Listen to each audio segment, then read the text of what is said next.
O marxismo como teoria finita. Apresentação, por Rossana Rossanda. Em novembro de 1977, na reunião de Veneza sobre poder e oposição na sociedade pós-revolucionária, Louis Althusser afirmava que não há uma teoria do Estado em Marx. Em março do ano seguinte, o Manifesto propôs a Althusser que aprofundasse esta questão deixada em suspenso em Veneza, levando em conta particularmente a discussão em curso na Itália no âmbito da esquerda e particularmente o debate ocorrido em Mondo Operaio, a entrevista de Giuliano Amato a Pietro Ingrao e os últimos escritos de Biagio De Giovanni em Rinascita. Com este objetivo, foram enviados a Althusser 2 blocos de perguntas. O primeiro ainda dizia respeito à questão do Estado nas experiências revolucionárias já ocorridas. O segundo se referia mais de perto à discussão italiana, particularmente à discussão teórica na esfera política. Foi perguntado ao filósofo francês o que ele pensava sobre a tese segundo a qual, necessariamente, o partido se torna Estado, e sobre a relação que nesse caso se cria entre Estado, partido e sujeitos do conflito social e suas formas de luta.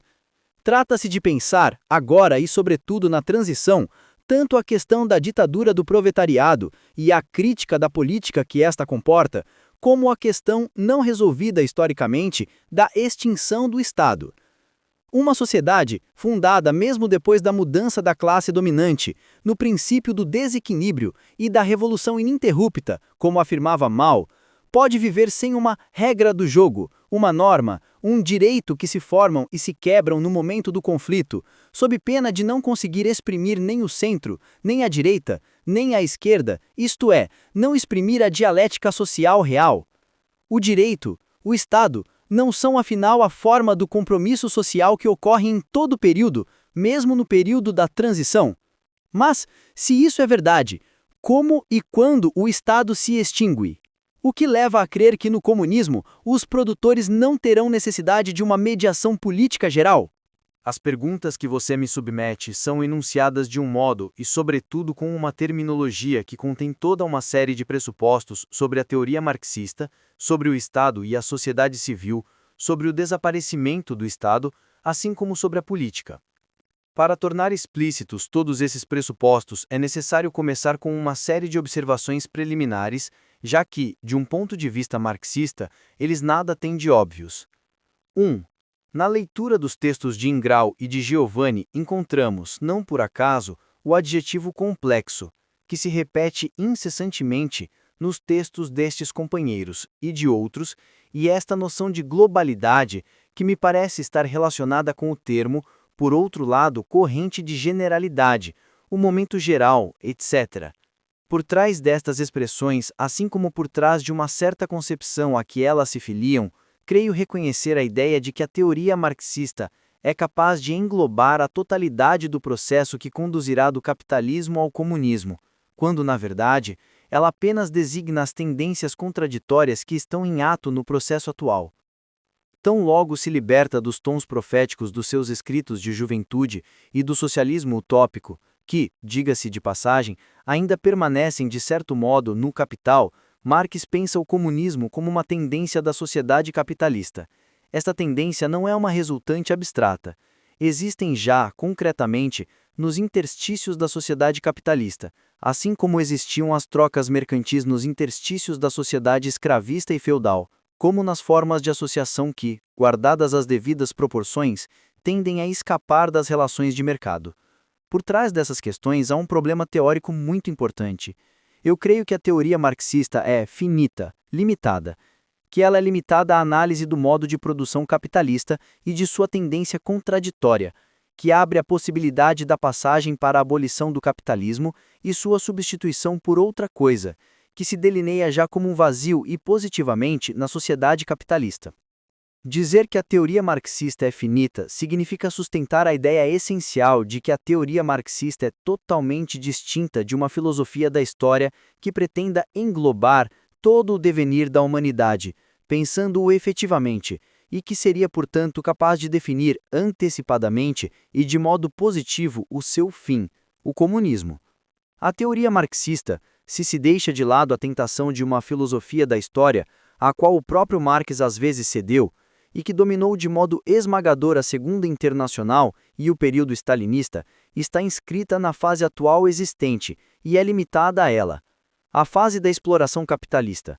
Tudo que ela pode dizer do futuro é o prolongamento alusivo e em negativo da possibilidade objetiva de uma tendência atual, a tendência ao comunismo, que pode ser observada em toda uma série de fenômenos da sociedade capitalista, da socialização da produção às formas sociais intersticiais. É preciso observar que é a partir da sociedade atual que pode ser pensada a transição, ditadura do proletariado, sob a condição de não se desvirtuar instrumentalmente essa expressão, e a extinção ulterior do Estado.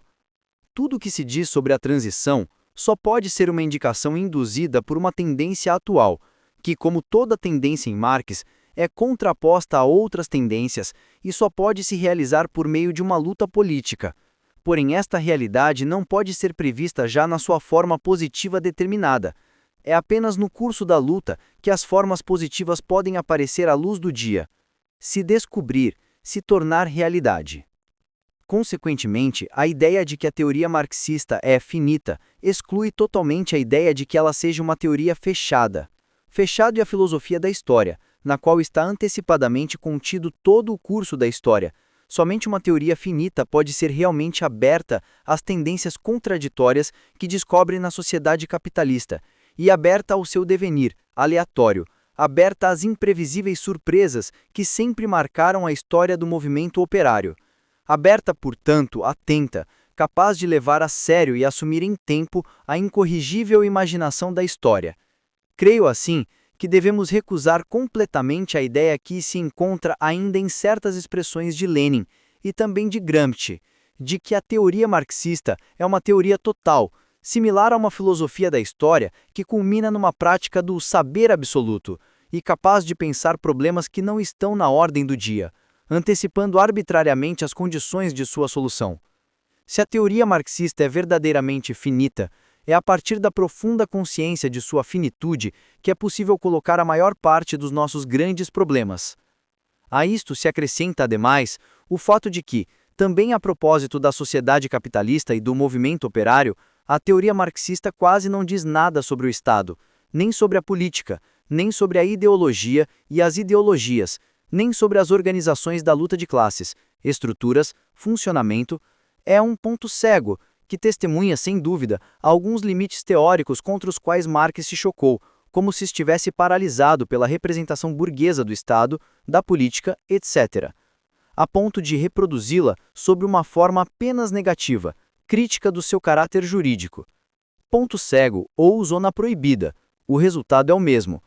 E isso é importante, porque a tendência ao comunismo se encontra como que bloqueada, ou inconsciente de si, em tudo o que diz respeito a estas regiões ou estes problemas. 2. O segundo pressuposto diz respeito à política. Parece-me que Gramsci, malgrado o seu profundo senso da história, obscurece mais do que ilumina este ponto cego que há em Marx, quando recupera a velha distinção burguesa entre sociedade política e sociedade civil. Mesmo se ele dá um outro sentido à noção de sociedade civil, organizações hegemônicas privadas, portanto, fora da esfera do Estado que é identificada com a sociedade política, o que implica em apoiar-se de novo na distinção jurídica entre público e privado. Eu creio que na problemática que se discute na Itália, há um nexo entre as noções de sociedade política, de Estado e a função de generalidade, contraposta ao privado, o que não é exatamente a mesma coisa que o particular, e muito menos o setorial, a que se refere De Giovanni, o qual, todavia, também fala do privado.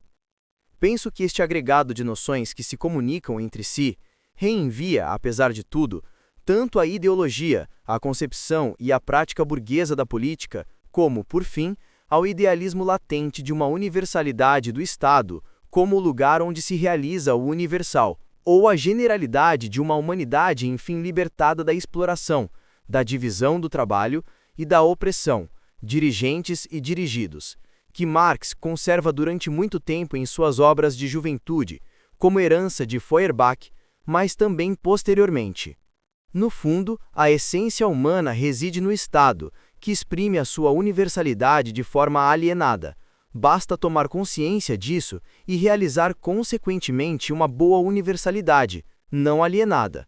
No final deste caminho se encontra o reformismo. Ora, eis o ponto que me parece essencial: o fato de que a luta das classes burguesa e proletária tenha como objeto o Estado não significa de modo algum que a política deva definir-se em relação ao Estado. É preciso, portanto, distinguir atentamente a política proletária de seu objetivo imediato.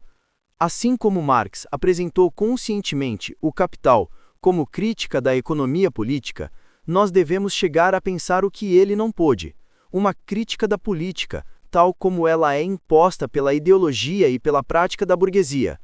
É somente do ponto de vista da burguesia que se pode fazer a distinção entre a sociedade política e a sociedade civil.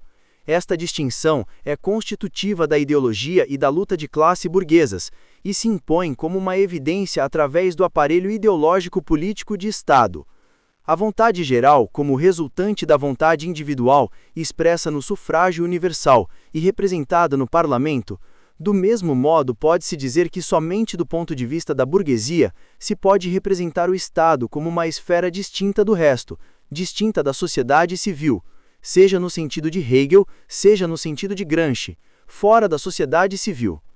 É necessário observar que esta concepção ideológica, que serve a interesses precisos, não corresponde nem de longe à simples realidade. O Estado sempre penetrou profundamente a sociedade civil, nos seus dois sentidos, não só através do dinheiro e do direito, não só através da presença e intervenção de seus aparelhos repressivos, mas também através dos seus aparelhos ideológicos. Após uma longa reflexão, creio poder, apesar da sutileza das análises de Gramsci, manter o conceito de aparelho ideológico de Estado, não somente porque me parece mais preciso do que o conceito gramsciano de aparelho hegemônico, que é definido apenas através do seu efeito, a hegemonia, e não por sua funcionalidade ideológica, mas também para deixar claro que a hegemonia se exerce sob formas que, ainda que tenham uma origem espontânea e privada, são integradas e transformadas em formas ideológicas, que têm uma relação orgânica com o Estado.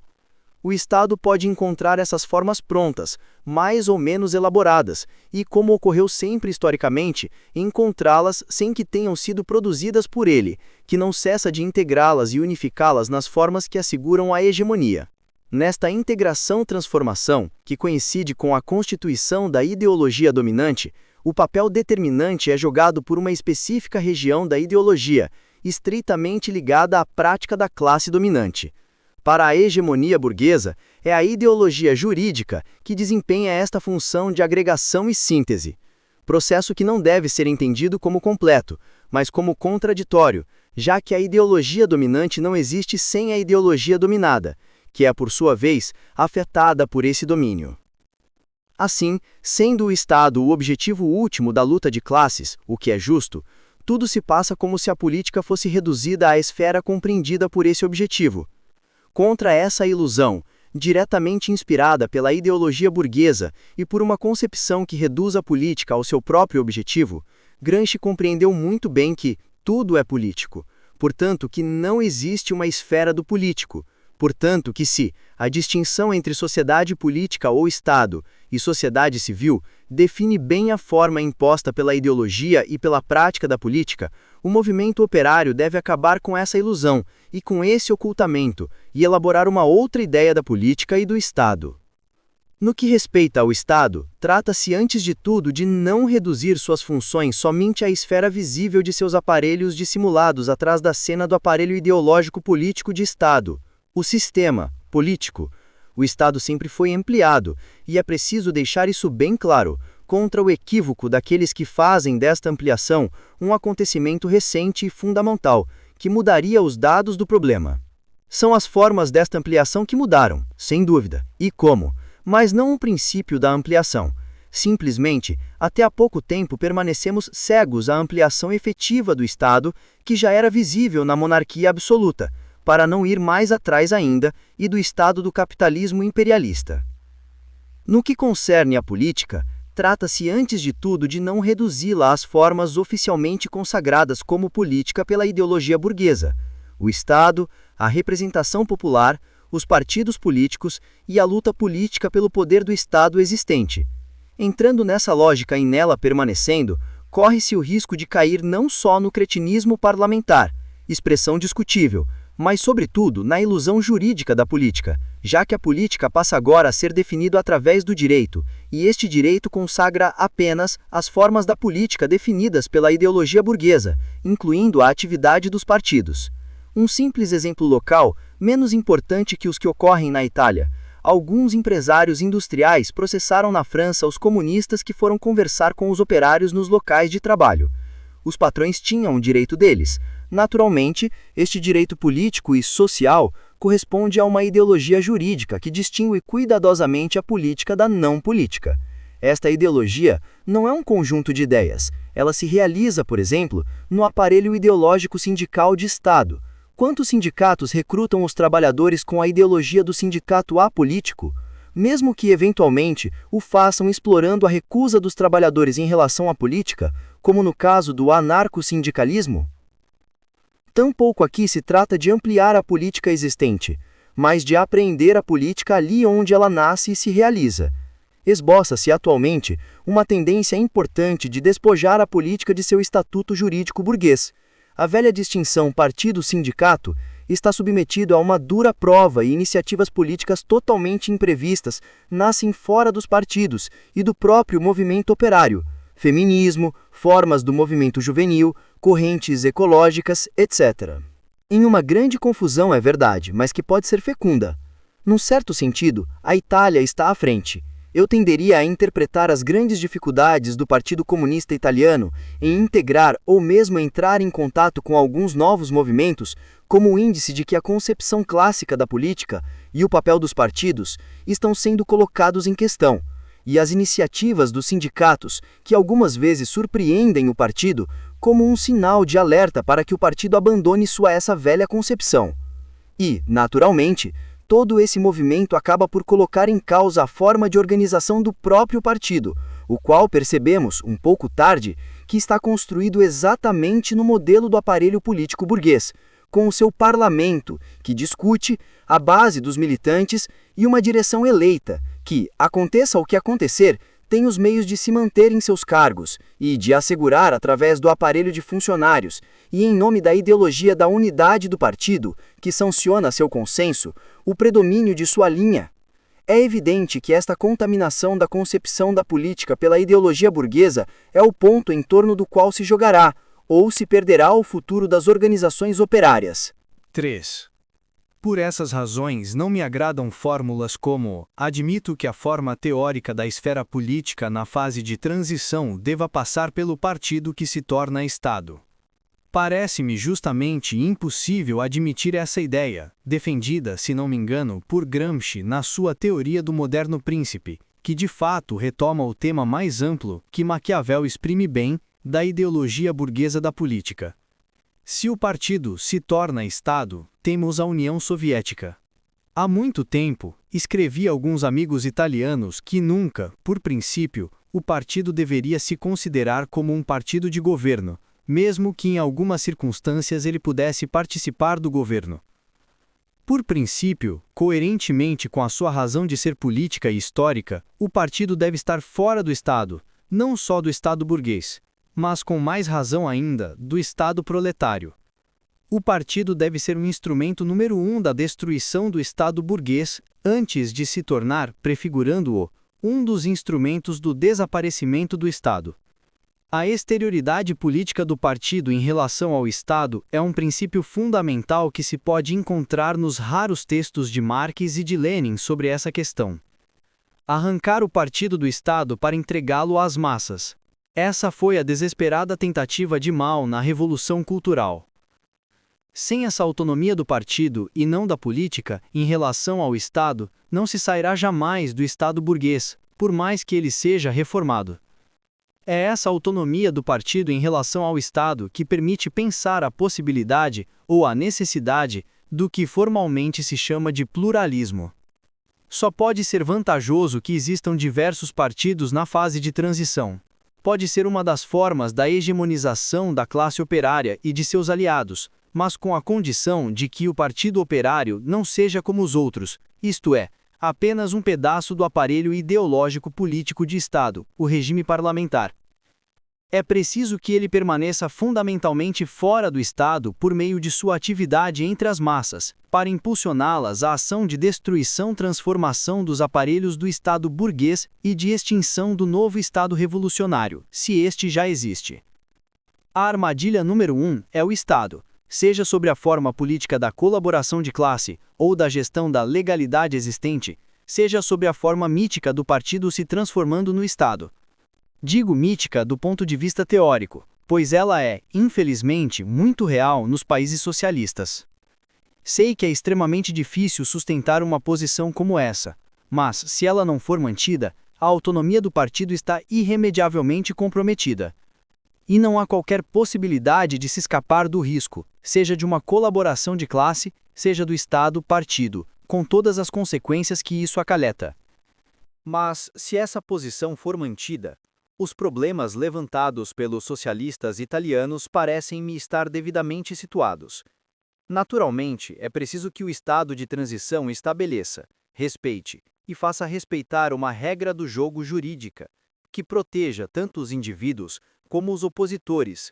Porém, se o partido é autônomo e permanece autônomo, respeitará as regras do jogo no espaço que os seus interlocutores consideram, segundo a ideologia jurídica clássica, a esfera do político, mas fazendo política lá onde tudo se decide, no movimento de massas. A destruição do Estado burguês não significa a supressão de todas as regras do jogo, mas a transformação profunda dos seus aparelhos, alguns dos quais serão suprimidos, outros criados, todos revolucionarizados. Não é limitando a regra do jogo, ou suprimindo-a, como na União Soviética, que será possível a expressão das massas, a não ser de modo selvagem, que pode levar a desfechos trágicos. A regra do jogo, tal como é concebida pelos ideólogos clássicos, é somente uma parte de um outro jogo, bem mais importante do que aquele do direito, como diz o próprio Bobbio. Se o partido mantém a autonomia, tem tudo a ganhar e nada a perder respeitando e propondo a regra do jogo. E se esta deve mudar, só pode ser para estender a liberdade, no sentido do desaparecimento do Estado. Mas, se o partido perde a sua autonomia de classe, de iniciativa e de ação, então a mesma regra do jogo servirá a outros interesses em tudo diversos daqueles das massas populares. E como estamos falando de regra do jogo, depois que considerei o comunismo como uma tendência e realidade intersticiais, talvez seja necessário dizer algumas palavras sobre este futuro distante, que talvez nunca se realize, mas que aparece como um vazio na nossa sociedade. Geralmente, a questão permanece limitada a algumas fórmulas idealistas, como aquelas de Marx sobre o reino da liberdade, que sucederia ao reino da necessidade, sobre o livre desenvolvimento dos indivíduos ou de sua livre associação. Admito que o comunismo seja o advento do indivíduo finalmente libertado da carga ideológica e ética que faz dele uma pessoa. Mas não estou tão seguro de que Marx entendesse assim essa questão, como atesta a constante vinculação que ele estabelece entre o livre desenvolvimento do indivíduo e a transparência das relações sociais finalmente livres da opacidade do fetichismo. Não é por acaso que o comunismo aparece como o contrário do fetichismo, o contrário de todas as formas reais nas quais aparece o fetichismo. Na figura do comunismo, como o inverso do fetichismo, o que aparece é a livre atividade do indivíduo, o fim da sua alienação, de todas as formas da sua alienação, o fim do Estado, o fim da ideologia, o fim da própria política. No limite, uma sociedade de indivíduos sem relações sociais. Mesmo que se trate apenas de uma antecipação, que deve ser pensada como tal e com extrema prudência, não podemos aceitar esta imagem paradisíaca da transparência dos seres humanos, dos seus corpos, das condições de sua vida e de sua liberdade. Se uma sociedade comunista chegar a existir, ela terá suas relações de produção, única denominação possível para esta livre associação dos homens, e, portanto, as suas relações sociais e as suas relações ideológicas. E se esta sociedade estará finalmente livre do Estado, isso não significa que a política também será extinta. Ela conhecerá certamente o fim das últimas formas burguesas da política. Mas esta política, a única que Marx pôde ver no limite mesmo de seu ponto cego, será substituída por uma política diferente, uma política sem Estado, o que não é tão difícil de conceber se levarmos em conta que mesmo em nossa sociedade, o Estado e a política não se confundem. Pode parecer gratuito nos deixarmos levar por esses jogos teóricos. No entanto, a experiência demonstra que a representação do comunismo que os homens e, especialmente os comunistas, fazem, por mais vaga que seja, não é estranha ao seu modo de conceber a sociedade atual e as suas lutas imediatas e futuras. A imagem do comunismo não é inocente. Ela pode nutrir ilusões messiânicas, que garantiriam as formas e o futuro das ações presentes, desviá-las do materialismo prático da análise concreta da situação concreta, alimentar a ideia vazia de universalidade que se encontra em algumas expressões equívocas, como o momento geral, no qual uma certa comunidade de interesses gerais será satisfeita, como se for a antecipação daquela que poderá ser um dia a universalidade do pacto social em uma sociedade regulada. Esta imagem alimenta, enfim, a vida ou a sobrevivência de conceitos dúbios, com os quais, sobre o modelo imediato da religião, da qual não forneceu nenhuma teoria, Marx pensou o fetichismo e a alienação, conceitos que, depois de 1844, retornarão com força nos Grundrisses e deixarão ainda os seus vestígios no Capital. Para decifrar o enigma, é necessário retornar à imagem que Marx fazia do comunismo e submeter esta imagem problemática a uma crítica materialista. É através desta crítica que se pode perceber o que ainda resta em Marx de uma inspiração idealista do sentido da história. Teórica e politicamente, vale a pena fazê-lo. 4. É difícil para mim entrar na interessante discussão que está ocorrendo na Itália, Amato, Ingrao, De Giovanni, ao menos por razões de semântica política. Estes companheiros pensam em uma terminologia muito elaborada e abstrata, a partir de algumas indicações conceituais de Gramsci, coisa que coloca para nós, provincianos franceses, temíveis problemas de comunicação. Posso dizer, no entanto, que me sinto muito próximo de Ingrao quando ele sublinha a necessidade de se considerar o máximo possível todos os movimentos originais que se desenvolvem fora dos partidos, quando ele chama a atenção para as mudanças de atitude dos partidos, recusando toda a visão totalizante, e quando ele declara que a questão do partido político se coloca em termos novos. Ingrao me convence menos, mas talvez eu não o tenha compreendido bem, quando, por exemplo, parece falar do Estado e da esfera política como constitutivos, de certo modo, de toda a política. Quando ele fala de socialização da política, quando seria mais apropriado, como ele mesmo o diz, falar de uma politização do social, pois a socialização da política supõe a pré-existência de uma política que seria socializada, e essa política a ser socializada se arrisca fortemente a ser a política nas suas formas dominantes. O que me parece interessante nos exemplos citados por Ingrao é que tudo se passa ao contrário, não da política para as massas, mas das massas para a política, e isto é fundamental para uma prática diferente da política, Balibar. Creio que é insuficiente dizer, como o faz Ingrao, que para a conflitualidade e a diversidade dos movimentos, o momento da mediação política geral assume uma importância ainda maior.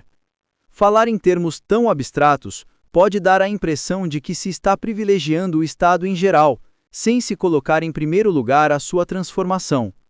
Talvez seja um defeito que vem de Gramsci, o qual tinha a tendência de confundir o aparelho de Estado com as suas funções, não apreendendo suficientemente a sua materialidade.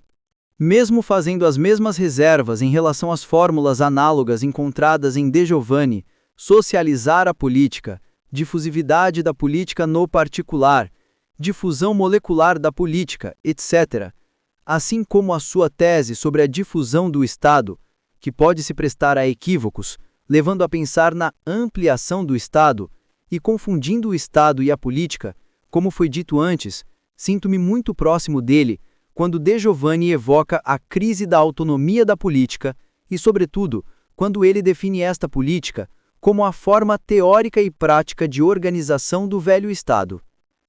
Isso porque agora ele chama a política pelo seu próprio nome, as formas de hegemonia em curso. E estou de acordo com ele quando observa muito justamente que a exaltação da mediação política nasce dos riscos de fraqueza implícitos em sua mera difusão. Este é o ponto decisivo. A política não se difunde, entenda-se, pelo alto, a partir das formas do Estado e também dos partidos, sem correr o risco do tecnicismo ou de uma participação que se choca com o muro do poder do Estado, uma vez que a sua organização pode ser realizada pelo próprio Estado. Não me parece que seja suficiente responder com a autonomia das autonomias ao caráter geral do poder historicamente existente. Aqui também, De Giovanni chama o geral pelo seu verdadeiro nome. O ponto decisivo sempre é hegemonia, que está dada pela forma global na qual se deve exprimir a construção do Estado. Não me agrada a expressão forma global, mas hegemonia, construção do Estado, se construção do Estado quer dizer destruição do Estado burguês, são palavras que nos falam, a seu modo, pois todo o artigo de Giovanni é cifrado, e é preciso descodificá-lo, de coisas há muito tempo conhecidas.